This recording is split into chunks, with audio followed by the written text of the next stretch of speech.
स्वागत है मुजफ्फरनगर में काफी दिनों बाद 2013 से यार। चलो अब किसान आंदोलन के बाद किस तरह से आप देखते हैं इसे? मुझे खुशी है इस बात की, हरिंदर मलिक जी और पंकज मलिक और उनके साथ बड़े आज समाजवादी पार्टी में लोग शामिल हैं। आज उनके घर आकर के मिलने का मौका मिला उनसे, उनके तमाम सहयोगी साथी और समाज के बहुत प्रतिष्ठित लोग। मुजफ्फरनगर वो जगह है जहाँ पर सबसे उपजाऊ जमीन है। नीचे करो आईडी कौन भाई? किसान जी तुम्हारी आईडी दबा दी भाई। आईडी का काम भी मुजफ्फरनगर करता है जी। हाल ही में अभी किसान मिलकर के आंदोलन किए थे जहाँ देश में किसान आए थे जी। लोगों ने यहाँ तक कहा कि 20 लाख किसान यहाँ इकट्ठा हुआ था जी।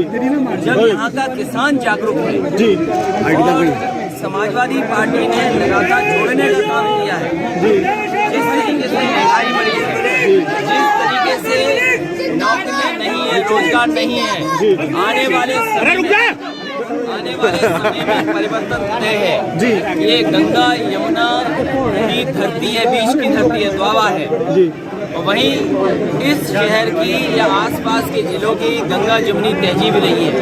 यहाँ लोग मिलकर के रहते हैं, लोग मिलकर के कारोबार करते हैं, लोग मिलकर के तरक्की और खुशहाली के सपने देखते हैं। उन सपनों को पूरा करने का काम समाजवादी लोग करेंगे।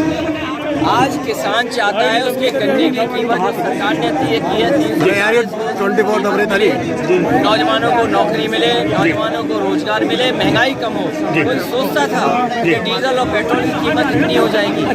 आज ये बीजेपी डीजल पेट्रोल की कीमत क्यों नहीं कम कर रही है और आय किसानों की कहाँ दोगुनी हुई है? मुख्यमंत्री जो है योगी आदित्यनाथ अभी कैराना में आए थे, वो पलायन का मुद्दा उठा लाया और धर्म का कहना चाहिए। आज किसानों की खुशहाली सबसे बड़ा मुद्दा है। किसानों को उनकी पैदावार की सही कीमत मिले, ये मुद्दा है।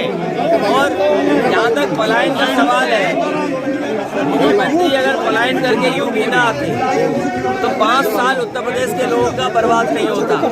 कम से कम उत्तर प्रदेश और खुशहाली के रास्ते में जाता। अच्छा, सलमान खुर्शीद की किताब पर क्या कहेंगे? उन्होंने हिंदू देखिए, मुझे कोई जानकारी नहीं है उस किताब के बारे में, लेकिन उत्तर प्रदेश का चुनाव महंगाई पर, बेरोजगारी के खिलाफ और किसानों को आय और किसानों की पैदावार की सही कीमत मिले, उसका चुनाव। क्या लगता है 2022 में विधानसभा सभा पूर्ण बहुमत से आएगी?